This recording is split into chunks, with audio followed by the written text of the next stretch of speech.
दोस्तों, शैतानी दुनिया के रहस्य में आपका स्वागत है। और फिर से एक नए सवाल के साथ हम महाराज के पास उपस्थित हैं। और आज एक सवाल बहुत ही दिलचस्प होने वाला है।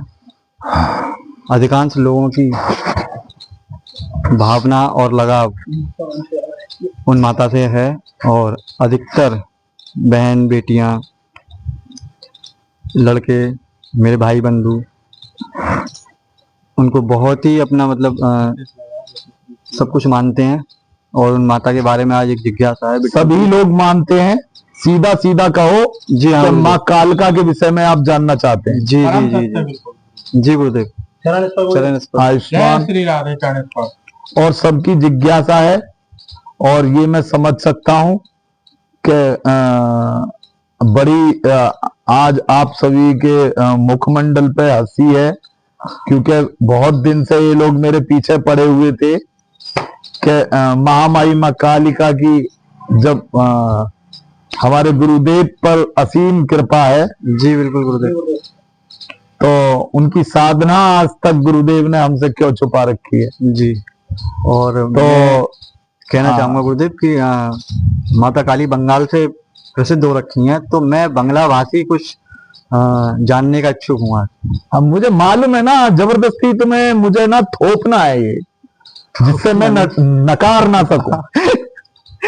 सारी कहानी ये है कि जिसे मैं नकार ना सकूं, इसलिए ये लोग क्या है ऑनलाइन आप लोगों से पूछ रहे हैं, जिससे नकार ना सकूं। ठीक है जी। चलिए आज इनकी जिज्ञासा भी दूर कर देता हूं, लेकिन बहुत बड़ी बात बता रहा हूं, कोई इसे बगैर सानिध्य के ना करे। जी गुरुदेव। इस साधना को कोई भी व्यक्ति बगैर सानिध्य के ना करे। अच्छा, पहले मैं थोड़ा सा आपको बताता हूं ये है क्या, कहां से। कलकत्ता में एक स्थान है कालीघाट, जी, जो माता सती के बाएं पैर के अंगूठे के लिए चर्चित है। जी गुरुदेव। जहां पर माता का ये श्रीअंग गिरा था। वैसे बिट्टू आपकी जो वो है आराध्य देवी है माता काली, उनकी ही बात कर रहा हूं मैं, और आप इस समय कहीं और मशगूल चर्चा में। आपकी तरफ ध्यान है। हाँ, लेकिन मेरा आप पहले बताइए, फिर मैं इसमें कुछ पूछूंगा। हाँ तो अच्छा, बंगाल में कई जगह कई स्थानों पर माता के श्रीअंग गिरे हैं। ठीक है, जिनमें दो ही चर्चित हैं मुख्यतः। जी, एक तारापीठ और दूसरा कालीघाट। तारापीठ में माता का आईलिड गिरा था दायाना। जी, अच्छा। यानी नजर, आप समझ सकते हैं। अब आप समझिए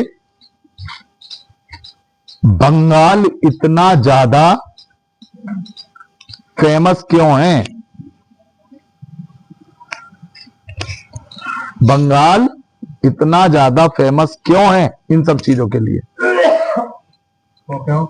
क्योंकि वो जो चीजें होती है ना, वो जो चीजें होती हैं वो वहां से ही जड़ पकड़े हुए हैं।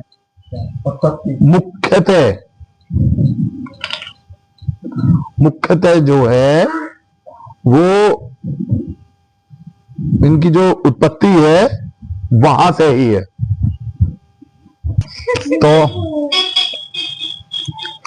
बात थी तारापीठ और कालीघाट। जी, मुख्य जड़ ही वो है। उसके बाद में जगत जननी मां कामाख्या, आसाम गुवाहाटी। अब आप ये लगाओ कि वो एक तरीके से हब हो गया इन सब चीजों की उत्पत्ति का। जी, और ये सब बंगला भाषी है, वहां से बंगला भाषा में बोलते हैं। तो आज जो मैं आपको ये गुप्त मंत्र दे रहा हूं ना, ये बंगला भाषा में ही है, और यही मैं आपको यहां पिन करूंगा। पिन इसलिए कर रहा हूं क्योंकि लोग अपनी अपनी भाषा में इसे समझ सकें और अपनी अपनी भाषा में बोल सकें। ठीक है अमृत? ठीक है। अब इसकी प्रयोग विधि और परहेज और कहाँ किस तरीके से करना चाहिए ये समझ लो।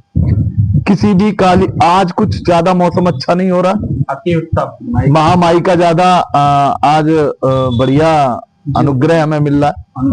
अभी 2-3 बार ओ गण है, सुनिए, तो आपको करना क्या है,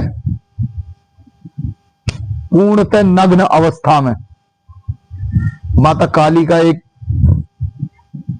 चित्र जो पोस्टर में हो, विग्रह पत्थर में या धातु में नहीं रखना है, ठीक है। वो आपको अपने सामने दक्षिण मुखी चिपका लेना है, दक्षिण दिशा में, और काले रंग का आसन आप लेंगे या सीधा सीधा कुशासन, उस पे आप पूर्णतः निवस्त्र होकर रात्रि 12 बजे के बाद किसी भी अष्टमी को बैठेंगे अथवा सप्तमी को, आप तो अथवा सप्तमी को। अष्टमी को बैठेंगे तो दिन में बैठेंगे और 12 बजे, और अगर सप्तमी को बैठेंगे तो रात्रि में बैठेंगे, जब से सप्तमी लगेगी तब से। और आप यदि कहीं गधा कोई मरे तो उसके हड्डियों की माला बनाएंगे, गधा की हड्डियों की माला, और उसे तांत में पिरो के 108 कर लेंगे और सुमेरु पे आके गांठ मार देंगे। समझ में आ गई? उस माला से करें।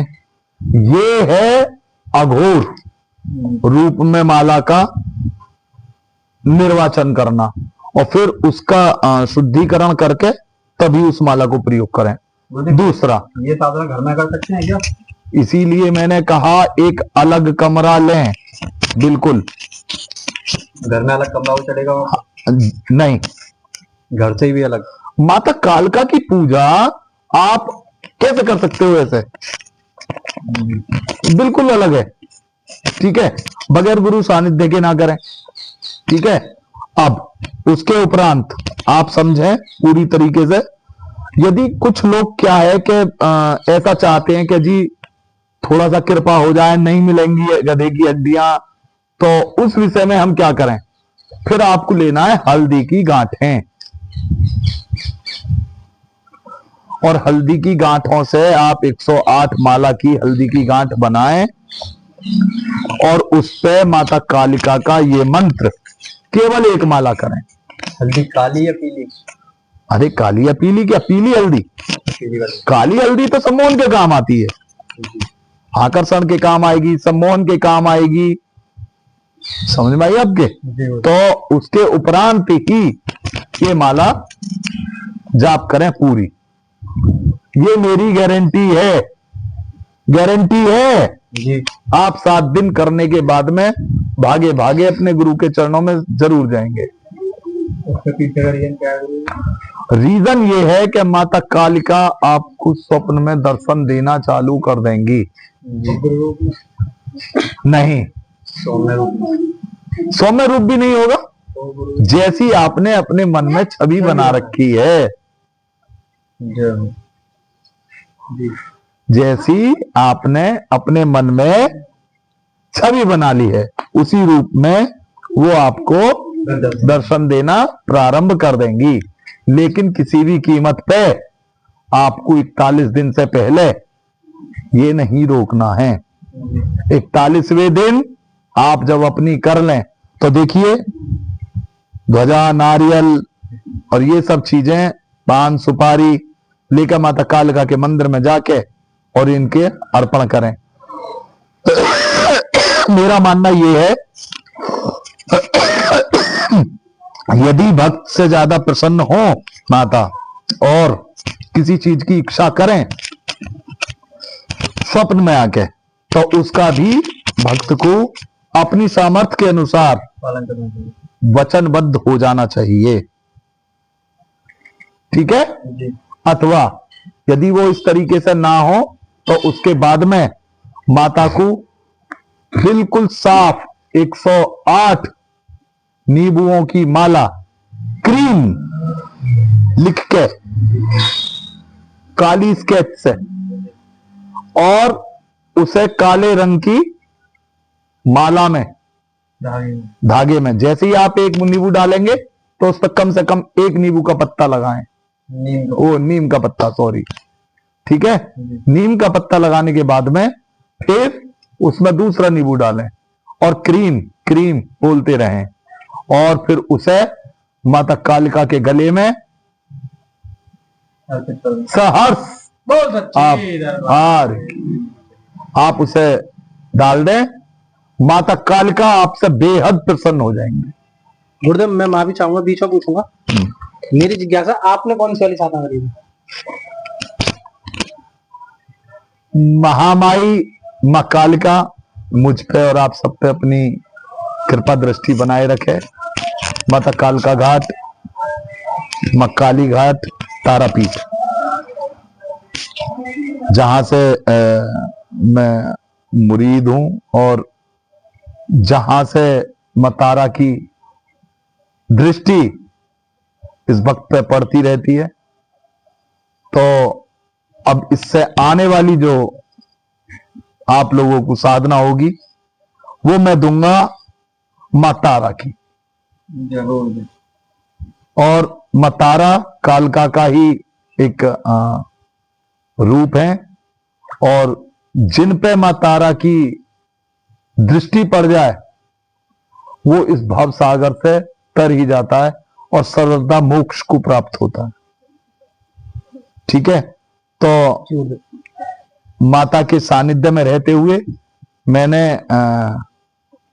कालीघाट कलकत्ता और तारा पीठ, ठीक है, दोनों की ही सेवा में अपना जीवन को अर्पण किया है। लेकिन यदि आप मेरी भावनाओं को पूछेंगे निहारती, तो मेरी जो सर्वदा मेरा शरीर या मेरी आत्मा या जो भी मेरे अंदर का तांत्रिक है वो ये सर्वदा चाहता है कि ये शरीर गुवाहाटी मां कामाख्या और माता भुवनेश्वरी के श्री चरणों में निकले, क्योंकि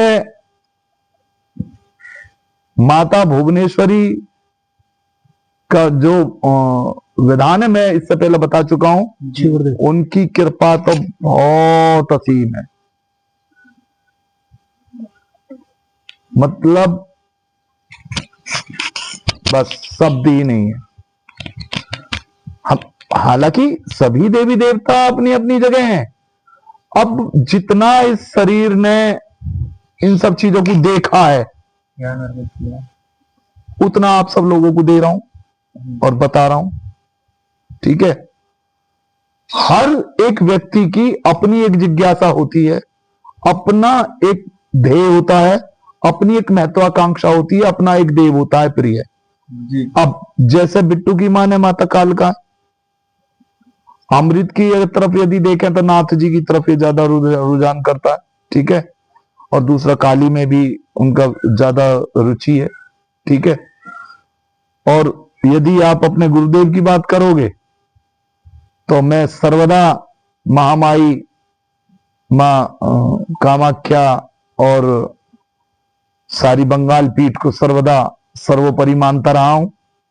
उसके बाद में भगवान भोलेनाथ, बस बाकी सभी की मेरी जिज्ञासा रहती है और सभी का मेरा एक विधान था कि भाई ये सब चीजें अर्जित हों।